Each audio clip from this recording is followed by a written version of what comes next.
Hello everyone, welcome to another Narc Survivor live video. In this one we're going to be talking about what caused the narcissist to devalue you. And it's an interesting topic to talk about, because it's like, what makes a narcissist devalue you? What caused them to act in that way? Because it seems so sudden. It's like out of nowhere. They go from love bombing to devaluing you. And of course, it's because the love bombing was fake. That wasn't really them. And then that's how they can so swiftly just shift into devaluing you, turning against you, putting you down.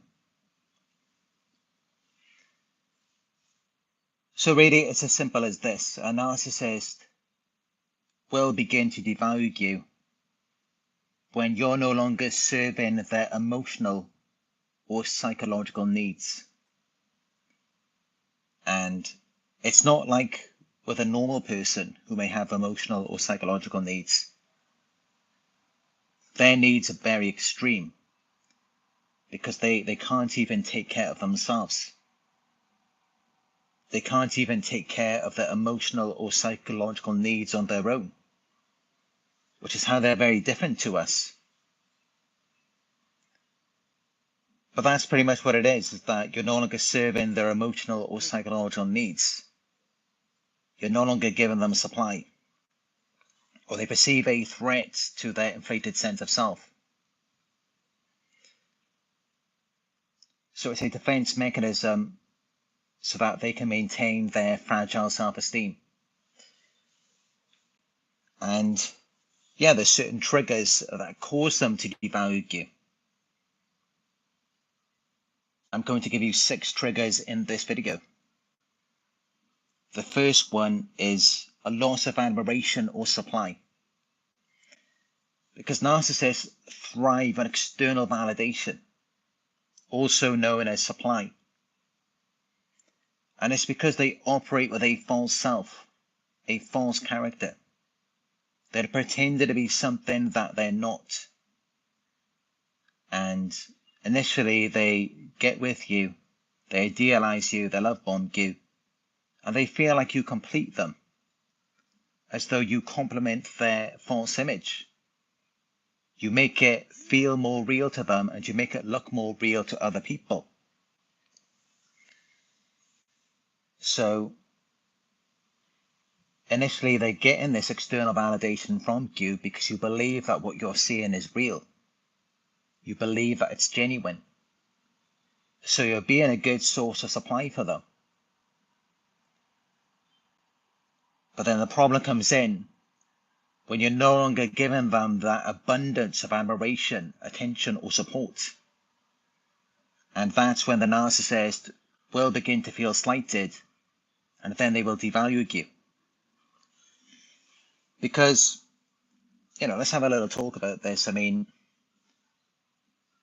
despite what we may see in movies or, how they like to portray relationships, I mean, yeah, initially, every relationship has a honeymoon phase. So at the beginning of the relationship, you may be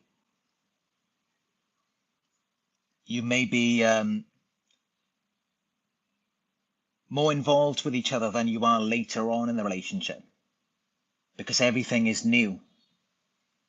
So you may be far more affectionate at the beginning of the relationship than you are later on. Because, initially it's about just showing the other person that you like them, and they want to show you that they like you. But then after some time, you then move past that stage, and then it's more about the growth of the relationship and building a future together, starting a family, having children. So it's not always that it just continues on, where you're just giving this person constant validation, where it's like every single day you've got to tell them, oh, you're so wonderful, you're so handsome, you're so beautiful, you're so intelligent, you're so amazing. It shouldn't be like that. And that's how they expect it to be. They want someone who's always going to be there, just giving them constant attention and admiration, like they're just like a little small child. And you're just always there telling them how amazing they are. That's really what they want from people. That's what they want from a source of supply. That's what they expect from you every day. And of course, they can never get enough of it, so it gets to a point where it's like, you can't focus on anything else. You have to give them all of your attention. And then they want to trap you. They want to isolate you. They want to keep feeding off your reactions. And especially because they may have never met someone like you before. Someone who just gives your love so freely and innocently. But this is one of the main reasons why they turn against you and start devaluing you. It's because of that loss of admiration, which happens naturally in relationships. This is supposed to happen. It's not that you've done something wrong. By not telling them as much as you did at the beginning, you're not telling them how amazing they are, how successful, how intelligent, how beautiful. Of course, after some time, it's meant to die down. I mean, initially, that's when you see the person the most in that type of light, where they're new to you. And yes, they do seem wonderful and very overwhelming, overpowering, because it's new to you. But then after that, the relationship is meant to mature. It's not meant to be just all about how wonderful the other person is. But this is what narcissists are looking for in relationships. They're just looking for narcissistic supply, constant attention. And of course, that doesn't mean that after the honeymoon phase of any relationship that you then just stop complimenting your partner altogether. Of course not. I mean,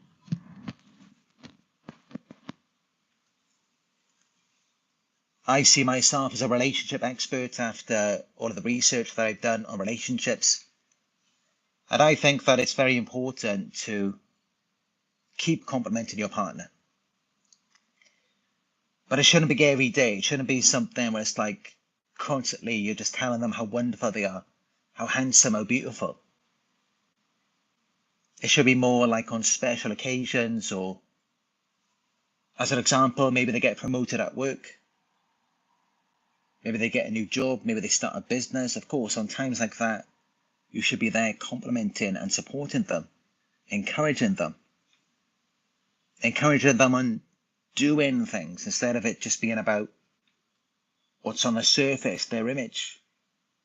You should be meeting their emotional needs and not just about what's on the surface. But that's what narcissists want. They want you to validate this false image, something that they're not even doing, something that they're not even trying to be. So, yeah, once you no longer giving them as much admiration as you were at the beginning, because they're very immature, they're very childish, they stop seeing you in that same way. You're no longer this wonderful person that they once put on a pedestal that made them feel so good. And then they begin to put you down. And it's not that you could have given them more admiration. No matter how much you admire them, it would never be enough. And I'm going to get to that in the later points, so I won't get into that too much at the moment. We get on to number 2. The second reason, the second trigger for them to devalue you is when you challenge their sense of superiority. If someone questions, criticizes, or outshines a narcissist, they perceive it as an attack on their fragile ego. Because it's a fragile ego, they act like they're so self-important. They act arrogant. But many of them are actually insecure. And you'll know if they're insecure because this is what happens when you question or criticize them, or when you outshine them. They then perceive it as an attack. And it makes them feel unimportant, which then causes them to devalue you as a way to regain control or superiority. Because once you question, criticize, or outshine them, they begin to see you in a position of authority. And of course, they want to take you down from that. But then also, you kind of get the back and forth of them, where it's going back and forth between the love bombing and the devaluation, because they're just constantly in a state of anxiety, boredom, and depression. So they're always looking for the new thing. And sometimes the new thing is the old thing. But whatever they've got at the moment, they're not going to be happy with it for long. Their happiness is constantly fleeting. So, yeah, that's another trigger for them. That's another thing that causes them to devalue you, is when you challenge their delusional sense of superiority. Because they're not superior. The fact is that they are inferior. And that's why they operate with their false self. That's why they manipulate and deceive you. That's why they've got to walk around like they're the best thing since sliced bread. The reality is, if someone really believes that they're superior, what do? When you're around someone and you feel like, although we may see everyone as our equals, but as an example, let's say you walk past a homeless person. You're not walking past them thinking that you're so wonderful, you're amazing. You're not going past them tooting your own horn, blowing your own trumpet. Nobody does that. And instead, you might try and help them. You might try and be there for them. And actually, this is what narcissists do. When they genuinely see that someone's beneath them, they help them. They become communal because it serves their image. And of course, this reveals that they don't really feel superior to you. If you can't even question or criticize anything about them, and you can't even shine for yourself, it reveals that it really is just a fragile sense of superiority.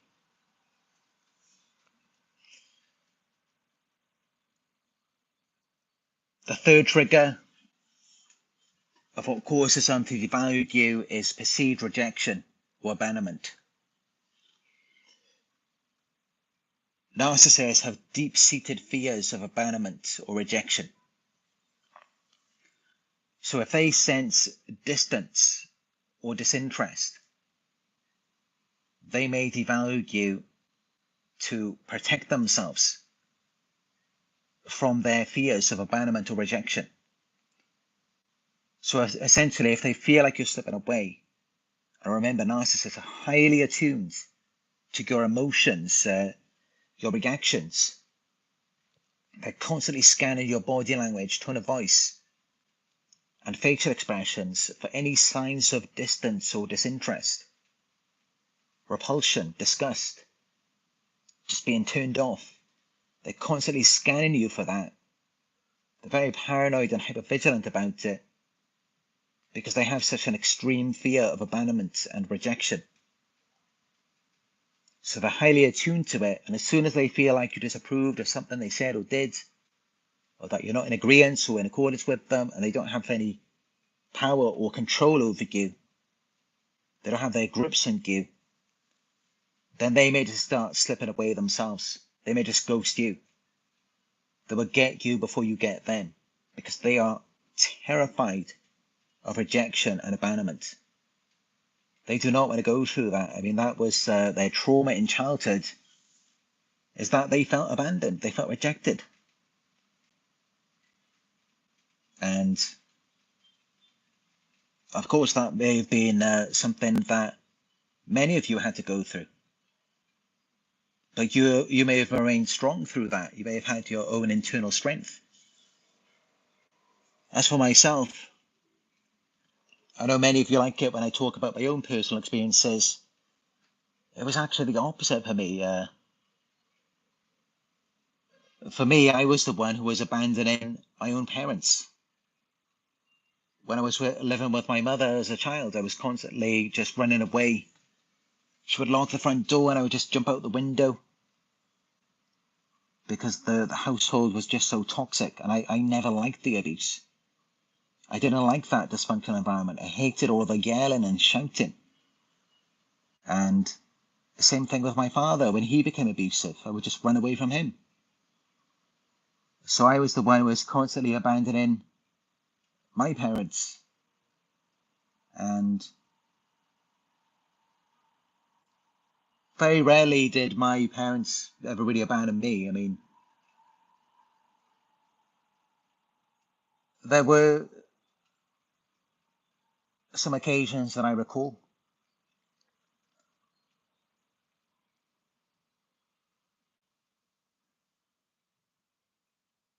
There was one in particular where I remember I came home from school and my mother wasn't there, which was very unusual. It was just like the one time that she wasn't there my entire childhood. But for me at the time, it was just more of a mystery. It was like a puzzle to be solved. It wasn't something that really bothered me to where I felt rejected.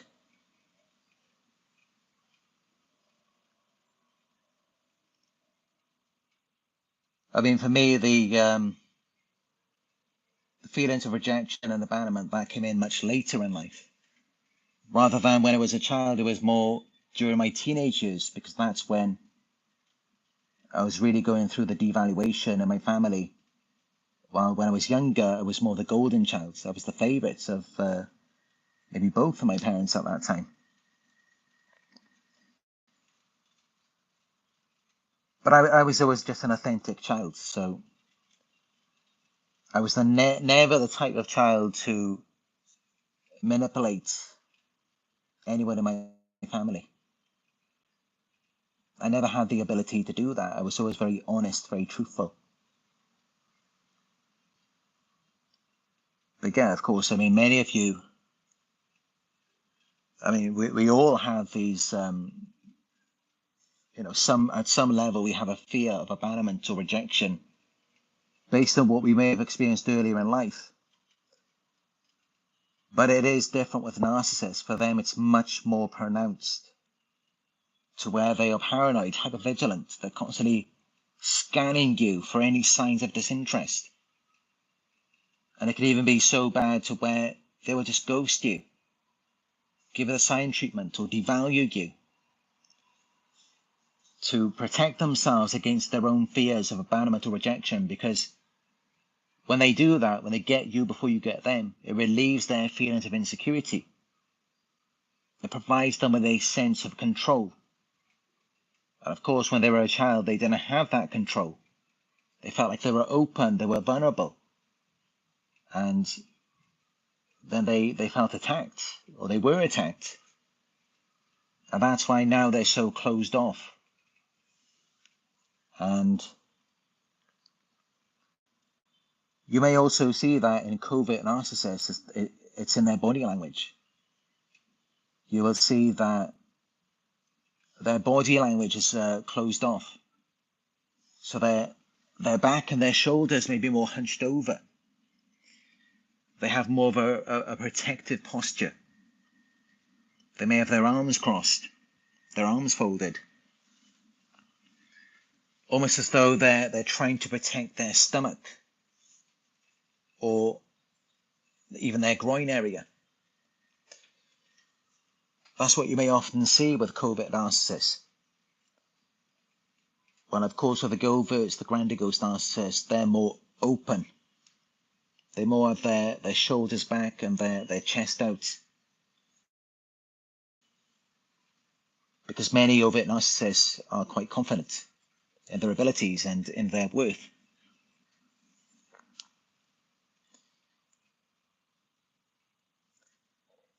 Again, the fourth trigger that causes a narcissist to devalue you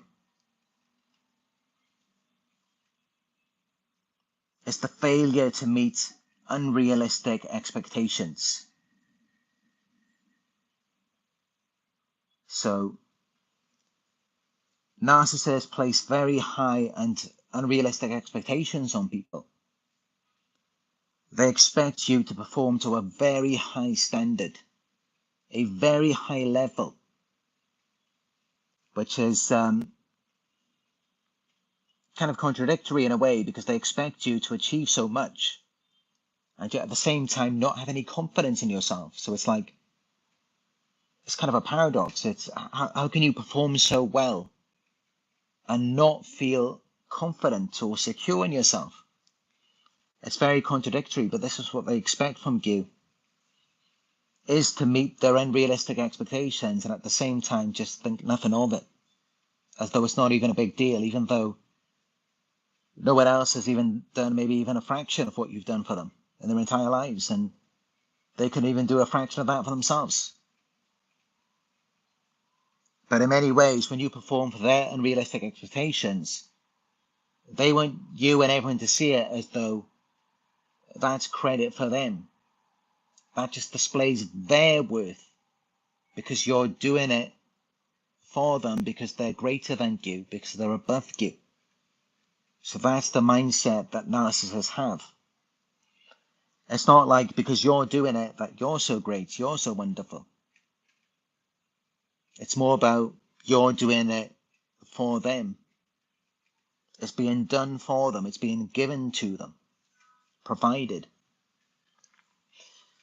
But yeah, if you fail to meet their unrealistic expectations, they may view you as unworthy or flawed, and then they will begin devaluing you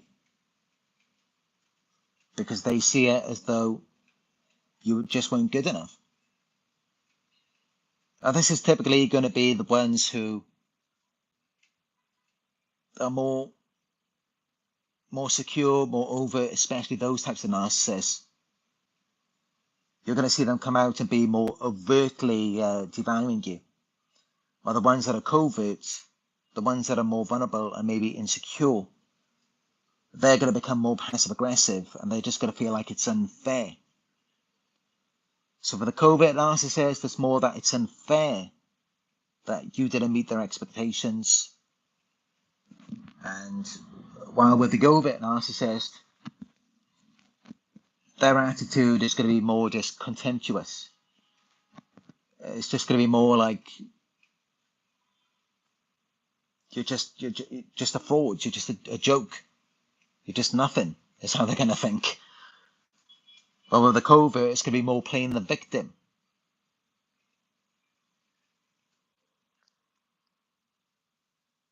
But either way, it both leads to the same thing.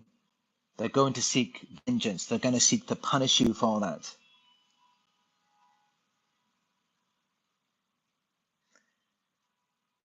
All right, as I discussed earlier, I don't want to touch on this straight away, but now I will come to it.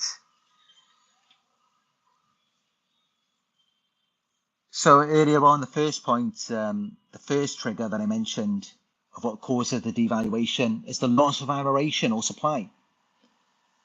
So as I talked about, they thrive on external validation, known as narcissistic supply.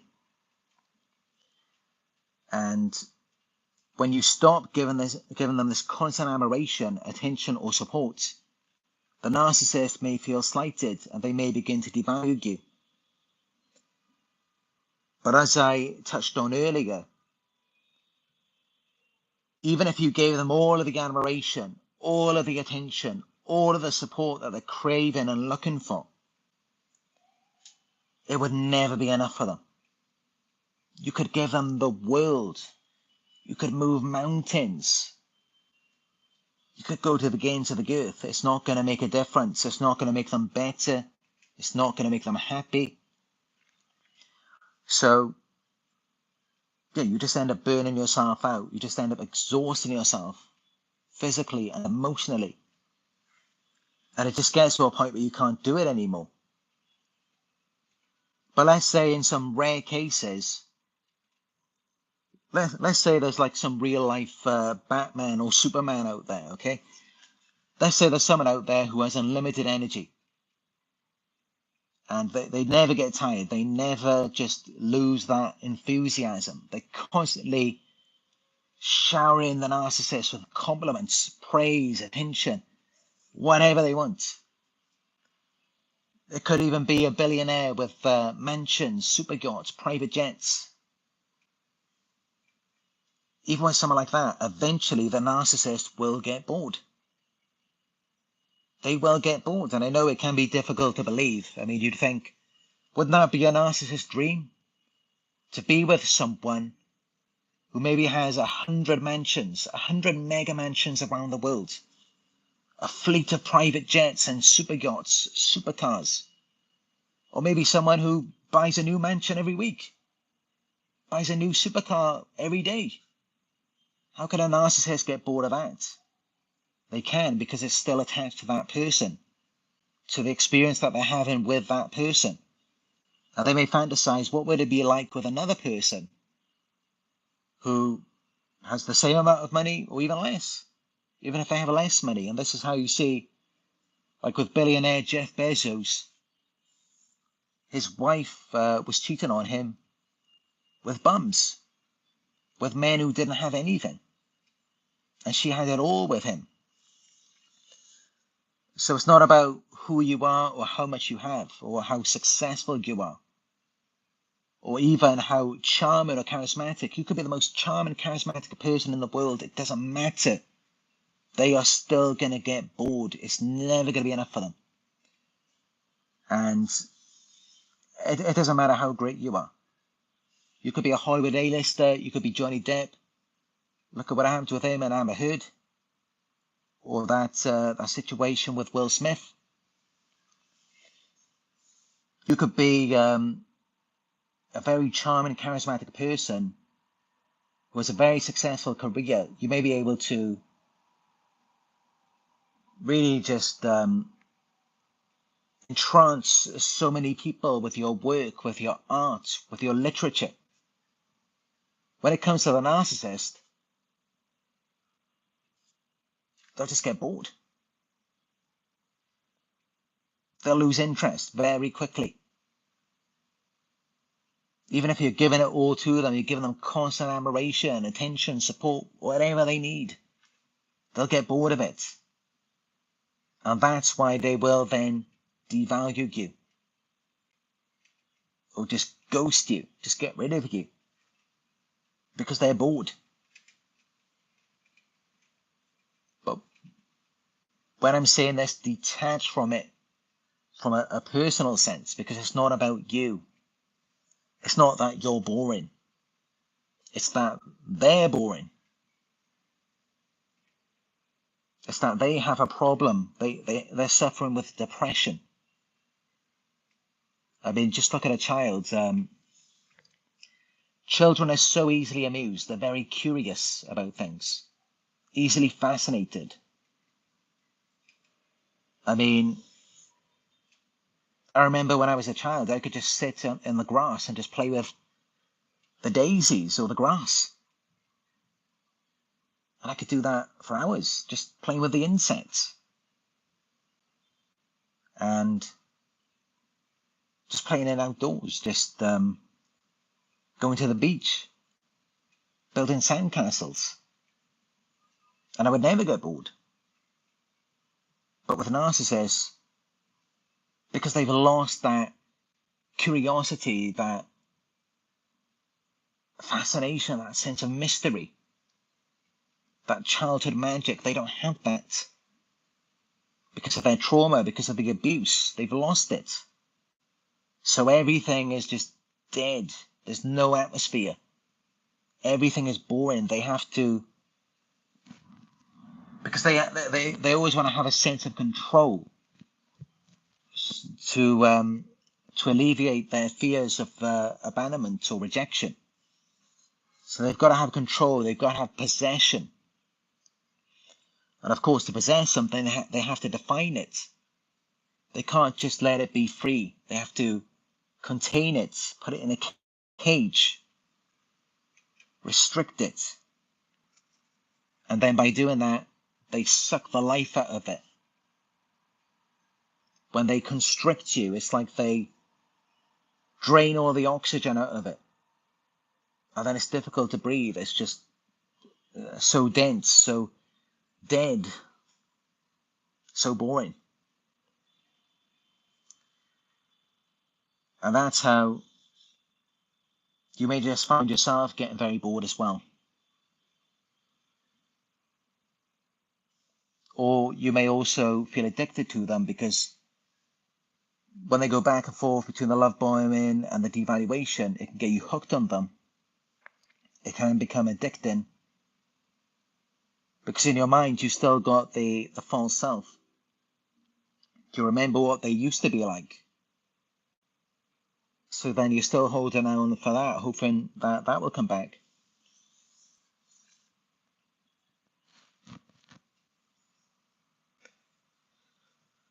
But yeah, this is what they do. I mean, no matter what you do for them, no matter what you give to them, they will get bored of it after a while. They're going to get bored of it because they have a void inside of themselves. So they're going to drain the life out of it. I mean, this is really just, it's like a dementor. If you've watched the movie Harry Potter and the Prisoner of Azkaban,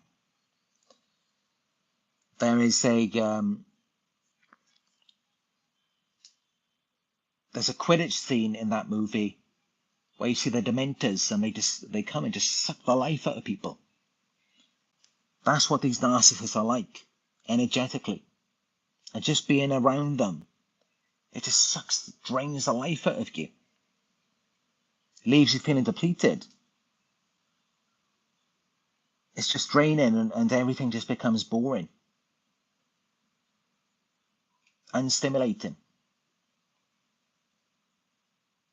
And of course, once they've drained the life out of you, then they've got to go and find a new source of validation that feels more exciting or rewarding, because they've just drained the life out of you. So they can't get that from you anymore. Or at least they have to wait for a certain amount of time until you can recharge, until you can replenish yourself. And of course, then they will be back licking their lips, ready for some more. So that's the fifth trigger that causes a narcissist to devalue you.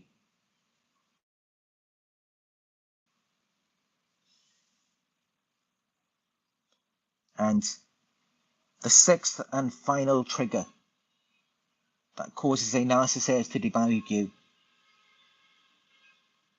is their own projection of internal insecurities. And although this is the sixth trigger, this happens more often than not.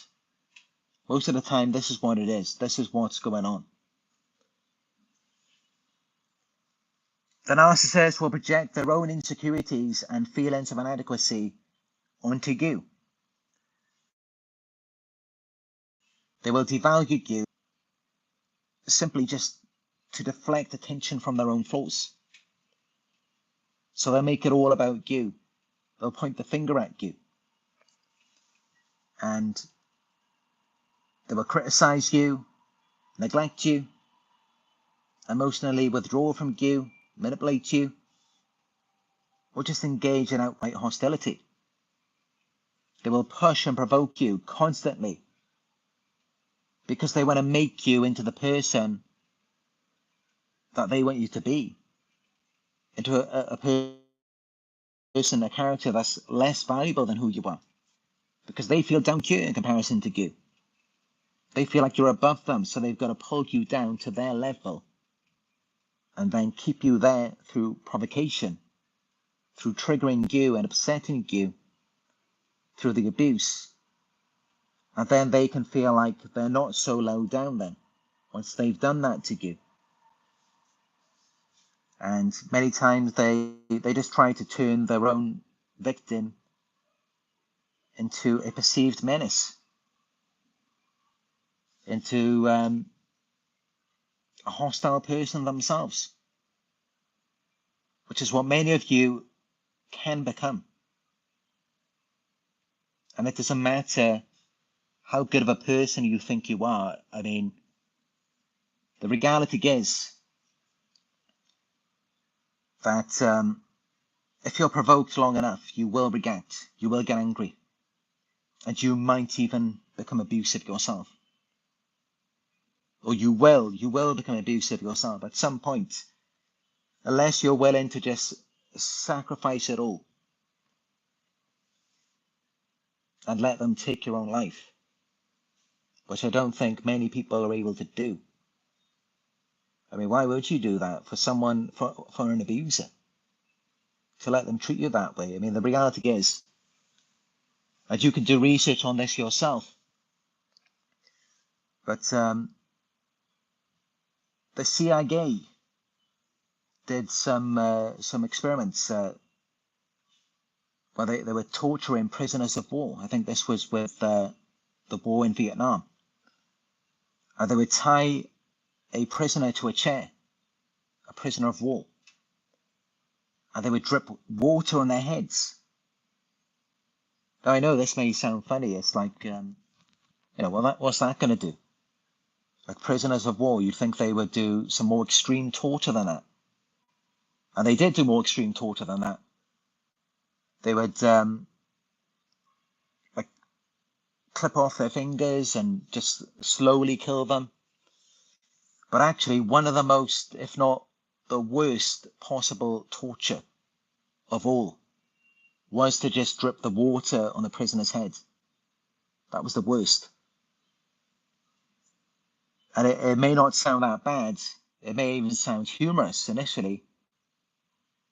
I mean, if you were tied to a chair and they were dripping water on you, you might just find it funny at first. But often what can seem funny initially can then become very damaging and traumatic. Because, I mean, it's all right, they drip a few drops of water on your head. But then what about after 1 hour? What about 24 hours? What about 1 week? And just still sitting there tied to that chair, this drop after drop. You're feeling the water dripping on your head. You're hearing the sounds. It drove them insane. It drove those prisoners of war insane. They lost their minds. Just by dripping droplets of water on their head. Because they were constantly anticipating. It's like they were waiting for the other shoe to drop. And it drove them crazy. They lost their minds. And it didn't take them that long to lose their minds. I mean, you just think about it. Like you're strapped into a chair and you can't control it. You can't choose whether you hear it or not. And you just know the next one's going to come again. And you don't want to listen to it. And it just keeps on going on and on. It can drive anyone mad.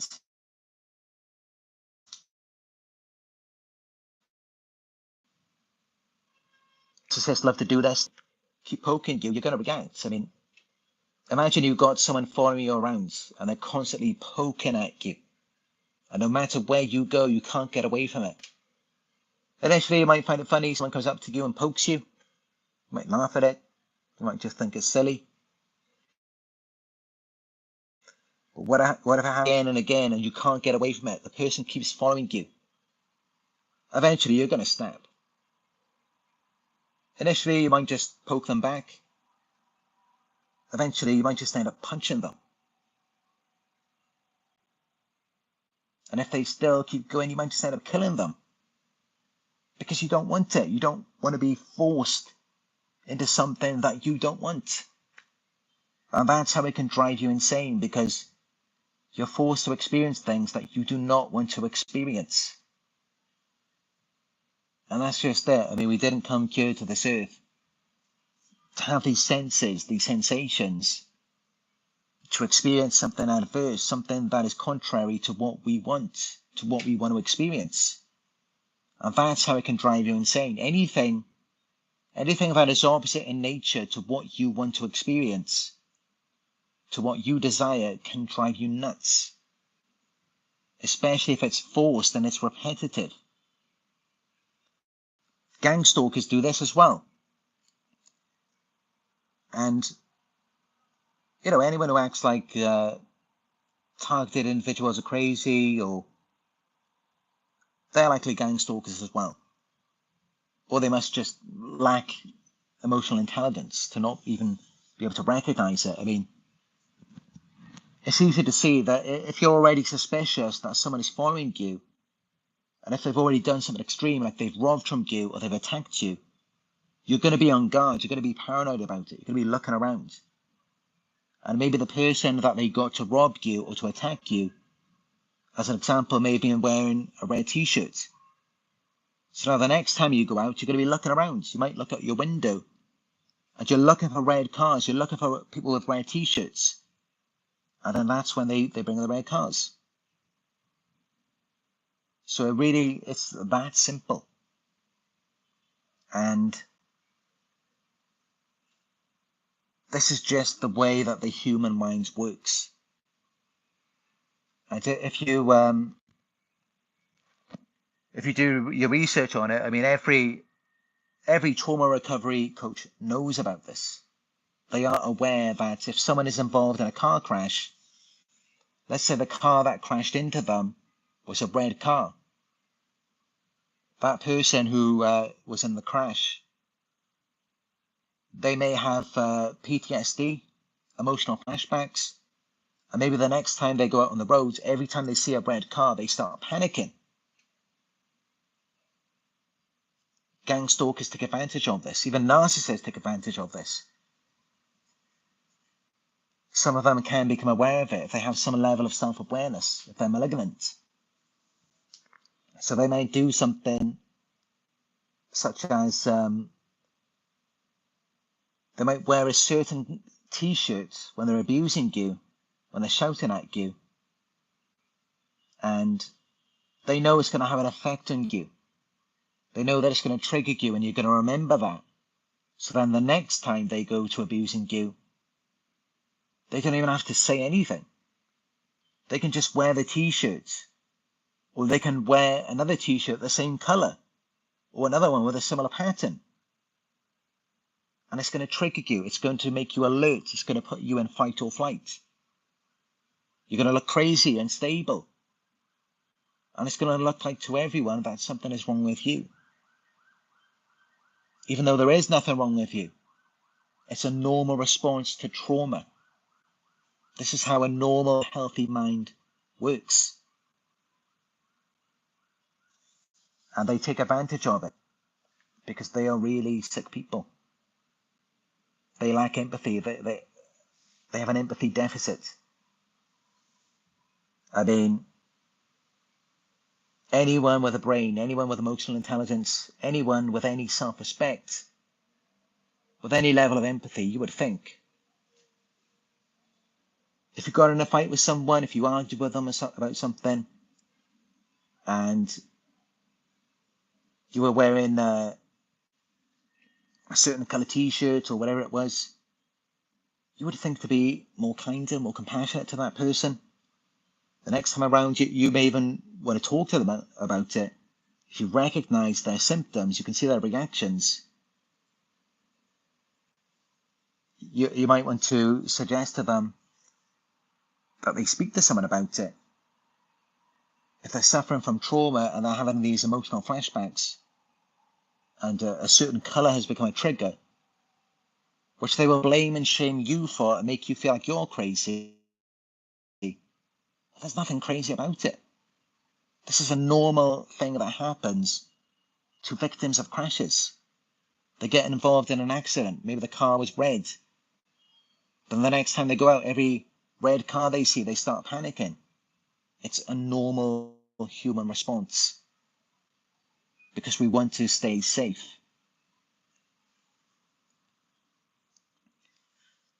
But yeah, this is what they will do. They will poke at you. And then they kind of pull back over time as well, so that you really look like the problem then. I mean, they might poke at you, and you might not like being poked all the time. And initially, they might poke you really hard. If you don't even react to it, if they're just poking you and you're not even giving them a response, they might do it harder. And then you feel it. And then they might do it softer the next time, because then you're more aware of it. You're looking for it. And then they may just not even touch you. They may just put it as though they're about to poke you. And it gets to a point where just their presence is enough to set you off.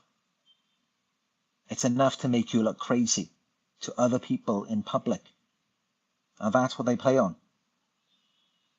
Because they're really messed up people. They target traumatized, vulnerable people. Or even if you're not even vulnerable. Even if you're perfectly fine, they will create some kind of vulnerability in you and then blame you for that. I was like, hold on a minute.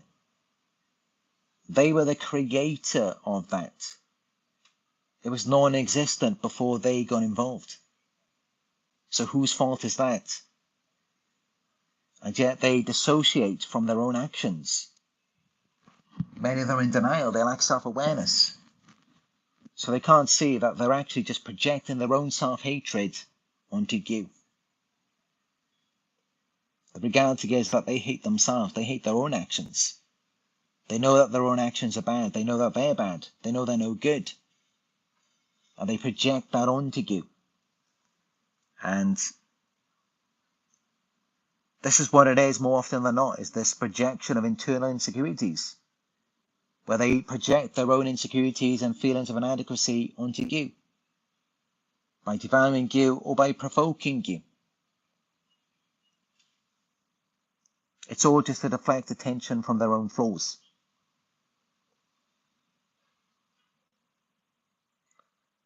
And of course, it's a horrible experience to be devalued. I mean, it can feel very painful, and of course, it can be very confusing. But that's actually a good sign. If you're feeling confused, it's natural. I mean, of course, we should feel confused because we know we don't deserve to be treated that way. But then they also play on that. But then you may also experience self-doubt. You may be wondering, what did you do wrong? Or why has this relationship shifted so drastically?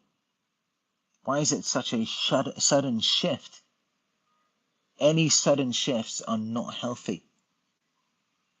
When something is healthy, it is stable, consistent, and it's not unpredictable. It's not just something that is just coming out of the blue, out of nowhere. But this is what they do. And it's because of their own issues, their own disorder. That's why it shifts so drastically with them. But you may identify it, and it may cause you to question your worth and doubt your own abilities. Especially if they're criticizing you and withdrawing emotionally from you. It may make you think that it's something with you. And this coldness, this lack of appreciation, it may trigger feelings of sadness, grief, or despair.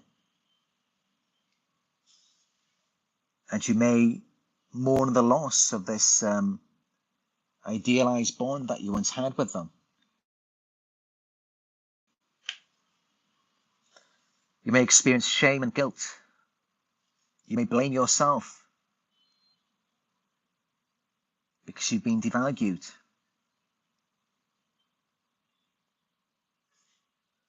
But the truth is that it's not your fault.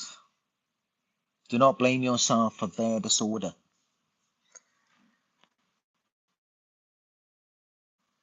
If you blame yourself, it's going to create a cycle where you're just trying harder to earn back their affection or approval. But you end up having to do more for them when they didn't deserve what you gave to them in the first place. But also it can cause you to feel very angry and resentful.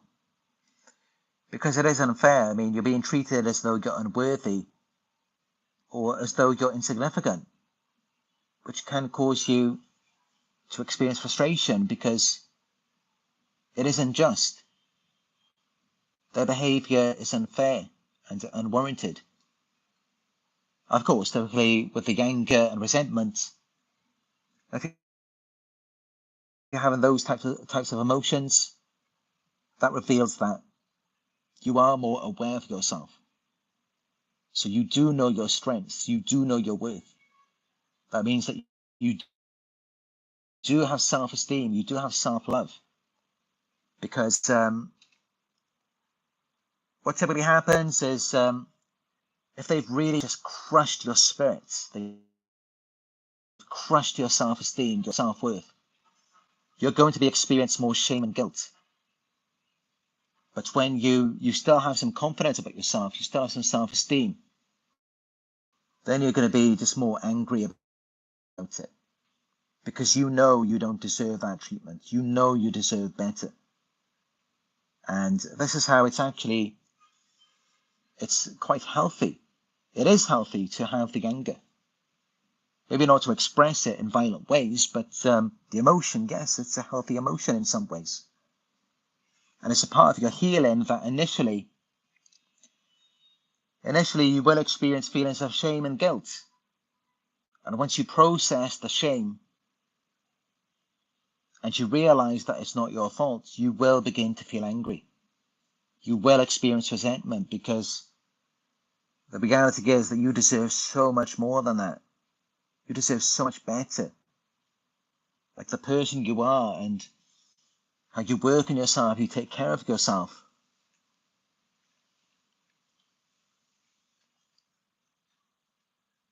But also, I mean, when you're being devalued, it can cause you to feel very lonely and isolated. It can cause you to feel disconnected and misunderstood. And you may feel invalidated, you may feel invisible. Like no one sees you, no one understands what you're going through. Like no one knows what happened. As though your needs, emotions, or contributions are no longer recognized or valued.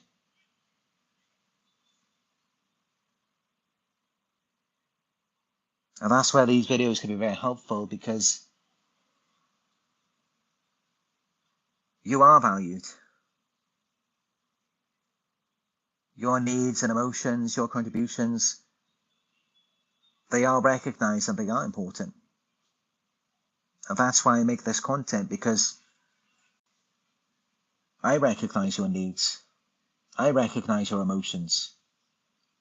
I recognize the contributions that you have given to these narcissists. So hopefully this content will make you feel more connected, more understood, and not so isolated.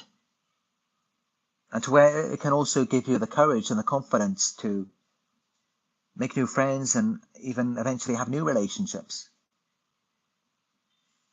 Because I know, you can never have that with a narcissist because they can't be vulnerable, they can't emotionally connect.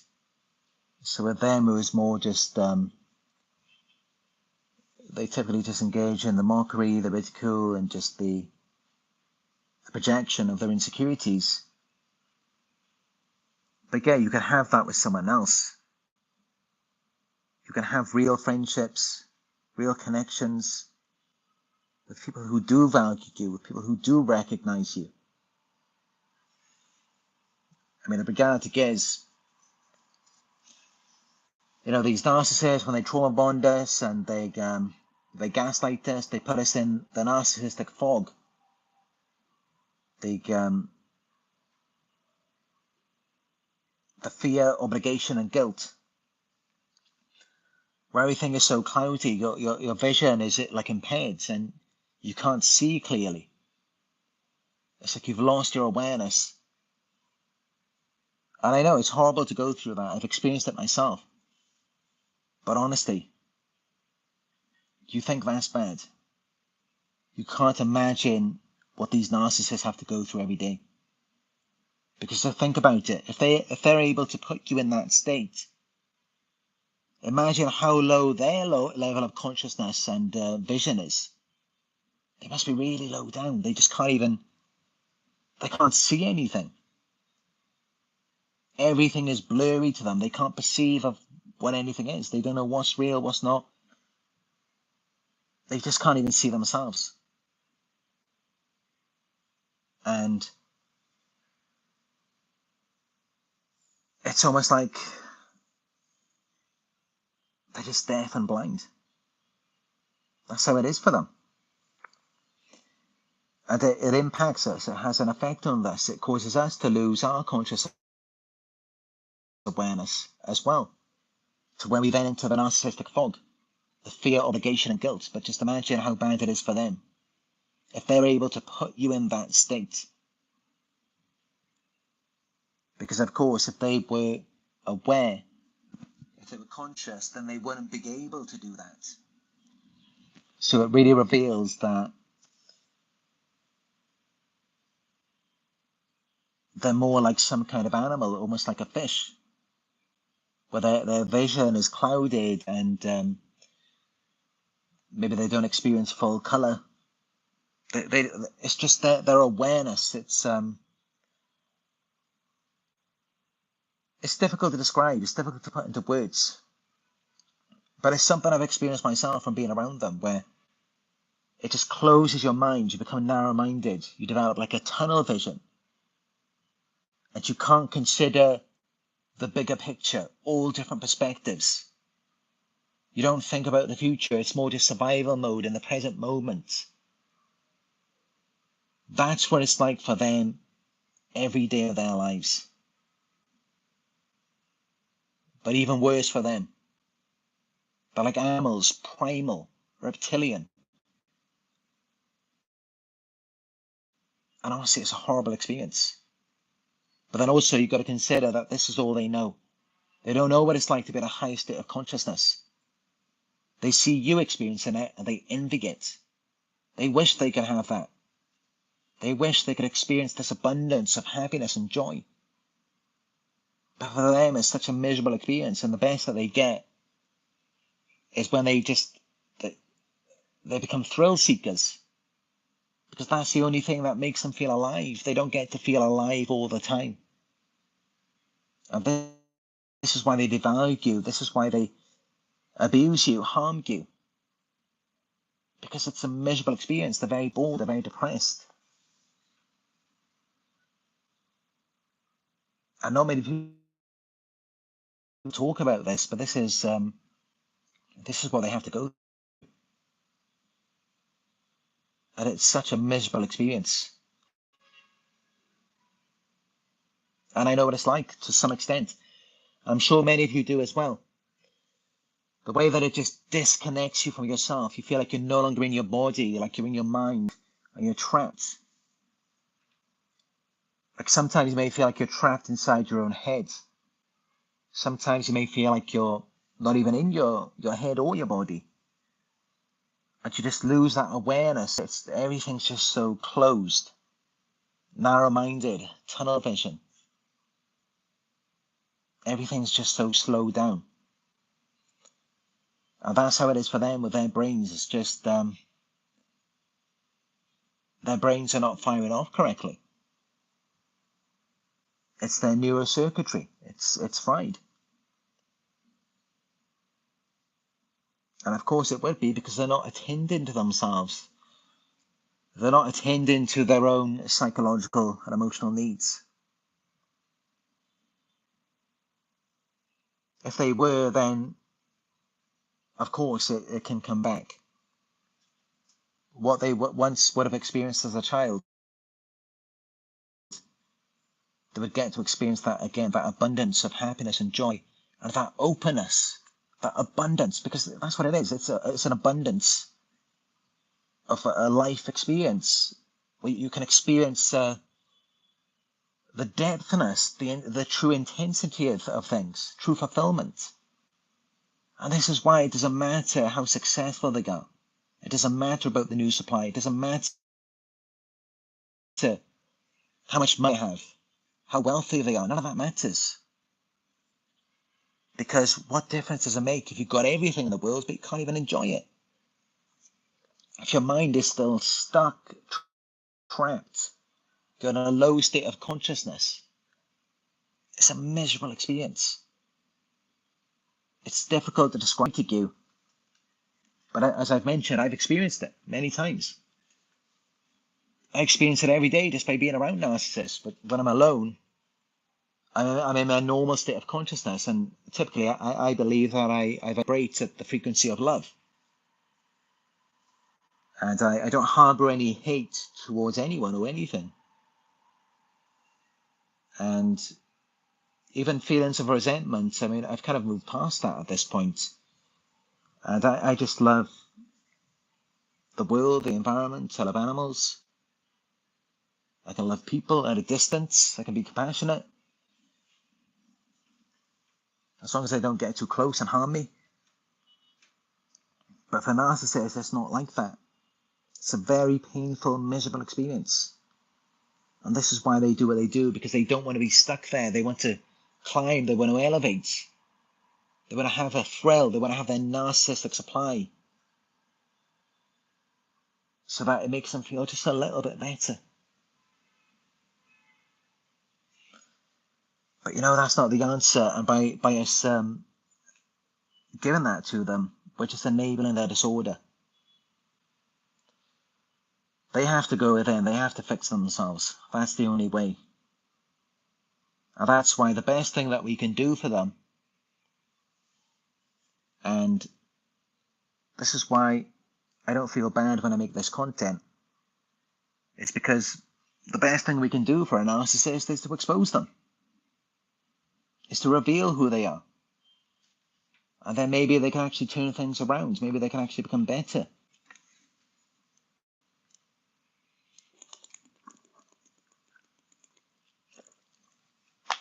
But many of them may just become better eaters.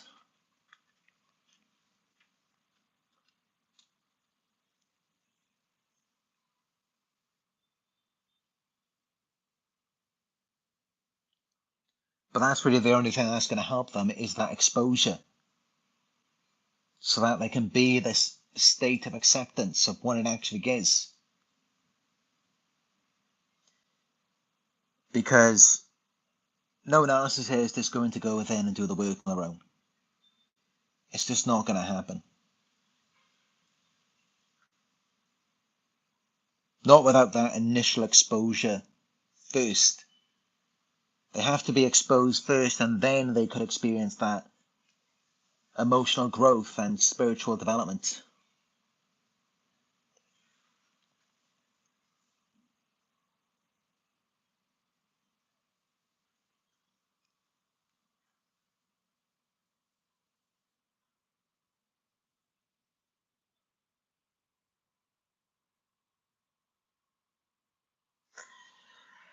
But yeah, you may also experience cognitive dissonance. It can cause these two conflicting beliefs, which again causes a lot of confusion, because the devaluation contrasts very sharply with how you were treated before in the idealization phase. So it creates this sudden mental and emotional conflict, which makes it difficult for you to reconcile the two versions of the relationship. You may also experience fear and anxiety, because if it's an important relationship to you, you may feel anxious about losing the connection or experiencing further mistreatment, to where it may cause you to walk on eggshells to avoid triggering any more negative treatment. Because clearly you're identifying that they're like a loose cannon, and they get triggered very easily. So then you're like navigating a minefield, trying to avoid setting them off.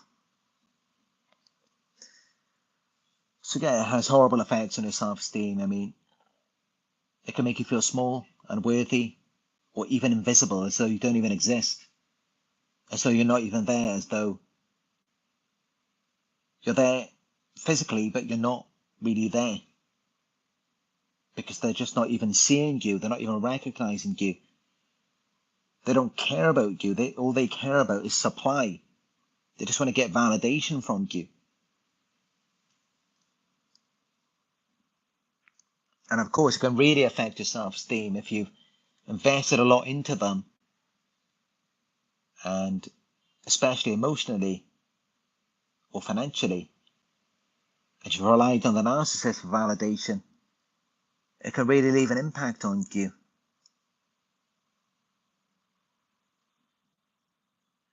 But remember, it's not about you. I mean, when the narcissist devalues you, it's more about their own insecurities and emotional instability.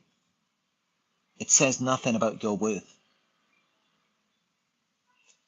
It's a reflection of their insecurities, their emotional instability. It does not define you. Their treatment of you does not define your worth. How a person treats you is a direct reflection of their own insecurities and their own emotional instability. So it says everything about them and nothing about you. And that's why you really just got to focus on rebuilding your self-esteem. Acknowledge your feelings. Process the pain. Validate your experience. Challenge any negative self-talk. Reframe your inner dialogue. Instead of repeating what the narcissist may have said to you, which may have instilled an inner critic, where you may be saying to yourself that you're not good enough, tell yourself, no, I'm learning, I'm growing, and I deserve respect. Because we all deserve respect, we all deserve love. It doesn't matter who you are. It doesn't matter who you are. It doesn't matter what they've said to you. It doesn't matter how they've made you out to be. We all deserve love and respect. And we should all be focusing on learning and growing. It doesn't matter who you are. So you focus on your strengths. You write down the qualities you like about yourself. Doesn't matter how small it is. Write it down and read it out every morning, every evening. Positive affirmations. Set boundaries. Define limits. Especially with those who are draining your energy or belittling you.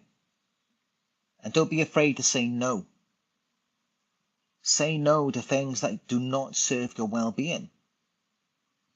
It may feel uncomfortable at first, but with time you will develop the confidence. And you have to start somewhere, so just practice by saying no. Practice by staying firm and having those boundaries for yourself. But also be compassionate for yourself. Treat yourself kindly. Forgive yourself. Yes, you may have made mistakes. Yes, you're not perfect. And that's okay, we're all human. So instead of just feeling guilty or blaming yourself, focus on personal growth. Learn new skills. Set small goals. And surround yourself with supportive people. Seek connection. Spend time with people who uplift and value you. And avoid toxic relationships. Distance yourself from anyone who makes you feel unworthy or drained, because they are toxic. Engage in self-care. Prioritize your sleep, exercise, and healthy eating to support your overall well-being. And practice emotional care. Take time for activities that bring you joy and relaxation, such as journaling, art, or nature walks. Recognize and celebrate your progress. Acknowledge your growth. Even if you've just made small improvements in your confidence, or you just want to celebrate your achievements, acknowledge it. Celebrate yourself.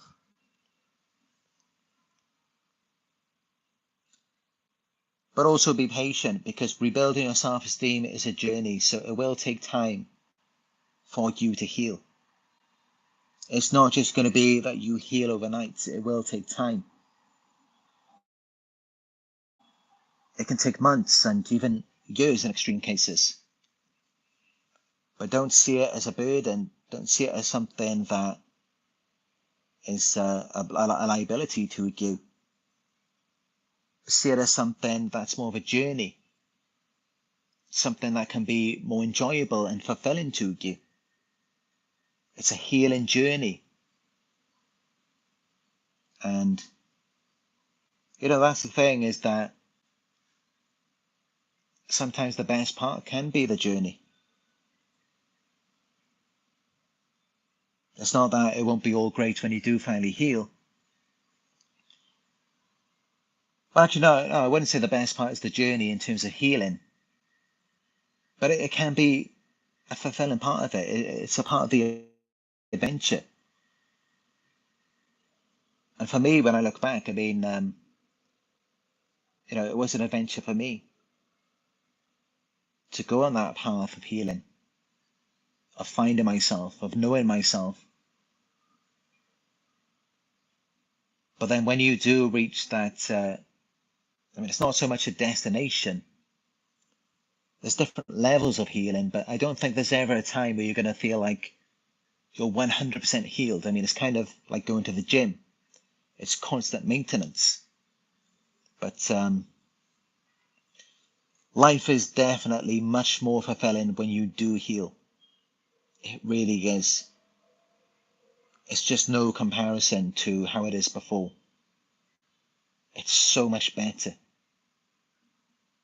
Just everything. And it's not about just becoming a superstar and being successful, or just having whatever you want in life. It's not about that. It's about just being able to enjoy even the little things, just small things that before you would have overlooked or taken for granted. Just simple things bring you so much joy. You just find fulfillment in everyday life.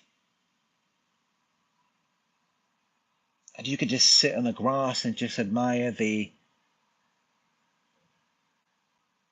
beautiful colours of the trees and the flowers, and just the breeze of air against your skin. And maybe you're eating a vegan ice cream. The creamy texture and the sweet taste of it. Because this is what happens, is that it seems to numb your sensations. It dampens down your experiences in life. It disconnects you from yourself, your emotions, your sensitivity. And this is why another very helpful technique, and I've been doing this for a very long time, is to, and this can be very healing. This can bring you back into your body, your mind, and connect you back to your sensations. If you're listening to a song, for example, now in a song, you've got different layers of the song. You've got different instruments. So tune in to the different frequencies of a song. And you can train your brain into doing this. You can tune into the bass, where it's maybe it's 500 hertz or below. You can tune into the bass, whether it's a bass guitar or a bass drum. You can tune into that. Pay attention to it, the rhythm of the beat. And then you can tune into the higher frequencies. You've got the, I think it's the vocals are around 1,000 to 5,000 hertz. Tune into the vocals. Let the vocals take over you. And then you can tune into the higher frequencies. You have the, what's it called? The cymbals, the hi-hats of the drums. And there's just all different instruments and frequencies in the song. You can tune into different parts of it. And also when you're consuming something, like I mentioned about consuming a vegan ice cream, because I'm a vegan. So when you're eating the ice cream, and children do this naturally, they don't even think about it. Children don't even think about it, they just do it naturally. And we don't, because we go through so much in life, we lose that. So you have to start teaching yourself again. You have to become attuned to yourself. So when you're eating an ice cream, train your brain and actually focus on it in your mind. Tell yourself, I'm eating an ice cream.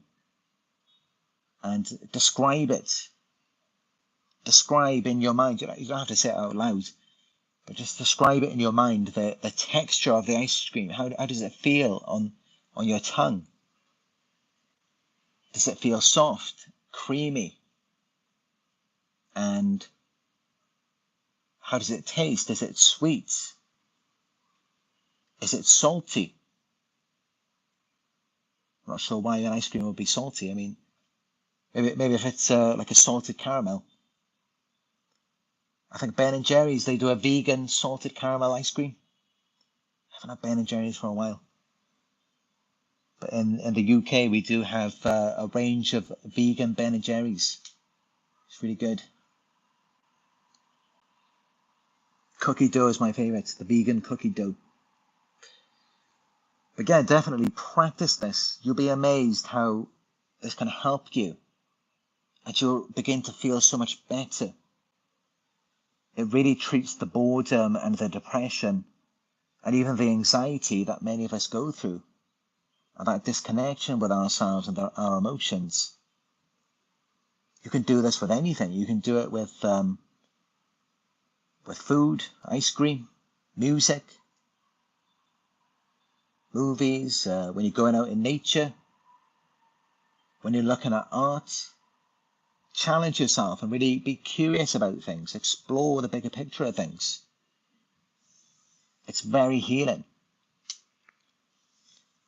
And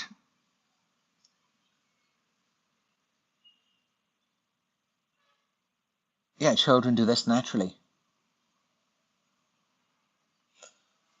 But I feel like along the way we lose it, and it's good to come back to it. It's good to start rewiring your brain in this way.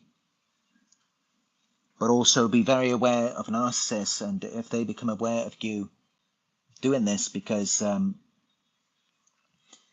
they will typically use these things to try and trauma bond you. So, for example, and I've seen this myself from my own experiences. Like if they know that you're listening to a song, or that you're tuning into a certain frequency on the song, such as maybe the sound of the drums, they might, when they're around you, they might just start making drum noises or something similar. Because this is what they like to do, because what happens is, because they're so terrified of rejection and abandonment, they're very insecure, very jealous. They feel you slipping away and they want to regain that control over you.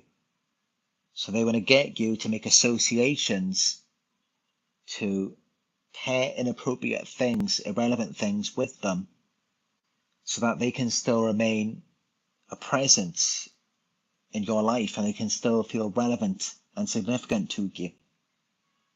So be aware of that. But yeah, I think that's good for this video. I mean, I just wanted to get on here and share this information with you. We've all got to look out for each other as empaths, as chosen ones. We have to, because it's really us against the world here. Most people are not looking out for you. Most people do not care that you're an empath or a chosen one. It doesn't mean anything to them. But yeah, we all got to look out for each other.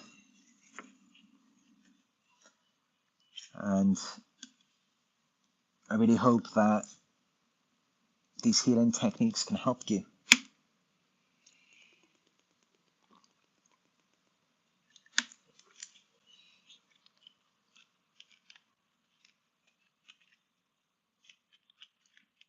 And you can also do deeper research on what I said as well. I'm sure if you research about it on Google, you will find more results about it. You may find people who specialize in these types of techniques. It's all just about bringing you back to yourself, reconnecting with yourself. Because, narcissists, they make you filter everything through them. And by you doing that, you're not really living. But then that's also what they do unconsciously as well, is that they filter everything through the false self, and they live vicariously through other people, such as us, their sources of supply. So I hope this has helped you anyway. And yeah, if you found it helpful, give it a thumbs up. Let's get this video out there to more people, because recently the live videos haven't been getting many views. And it's a shame because, this information, it's not talked about often, and it's very, very helpful. It can help so many of you. Just by practicing these techniques, it can change everything. And not many people talk about it. Is this this lack of consciousness that we experience, and you may not even have known what it was until you heard about it in this video. But that's a big part of the problem, is the lack of consciousness, the lack of enthusiasm and motivation. You just naturally should not be feeling that way. Just look at children and how full of energy and life they are, full of curiosity. That's how we should naturally be.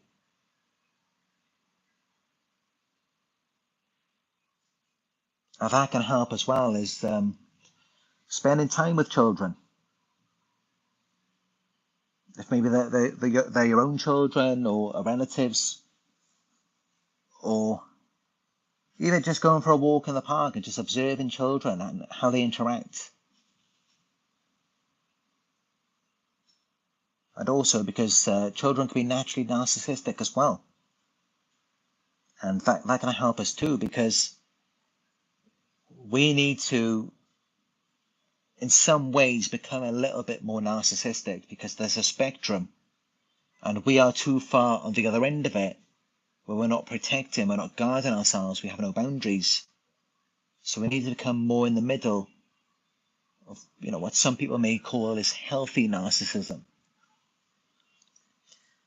So that can benefit you as well. Where young children are beginning to learn what's theirs and what's not theirs, and what they like and what they don't like. So sometimes we need to go back to that, because, that could have been an issue for us in our childhood.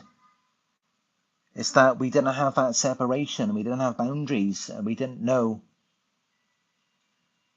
that we're not responsible for other people. We're not responsible for their emotions, their trauma, their issues. We don't have to be their caretakers. We don't have to take care of them. We don't have to do anything for them. We're not obligated. And this may have been our issue in childhood, so we have to develop that. And yeah, definitely observing children, seeing how they interact, seeing that natural sense of curiosity and that natural fulfillment with just the little things in life. and also the way that they have their boundaries, they have that separation. All of these things are great. We can learn so much from children. We really can. It's incredible how much we can learn from them. Because many of us, I mean, with the social conditioning, just the way that things are in society, we get misdirected. We really do. You can learn so much from a child.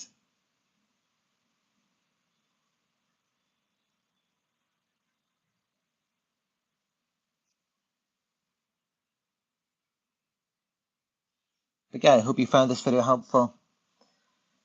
Give it a thumbs up if you did, and hit the subscribe button. Click all notifications so that you will be notified when I go live again.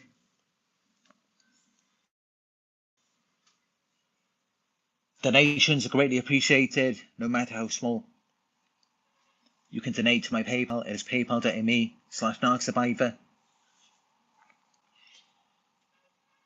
If you would like to book a one-on-one with me, just go to my website. It's narcsurvivor.co.uk.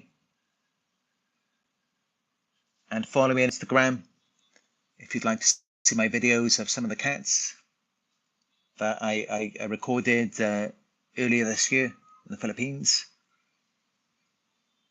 This one I posted up a few days ago, synchronized cats. It's got almost 20,000 plays. Really good video, check it out. Narc Survivor YouTube on Instagram. Thank you all, and I will talk to you soon.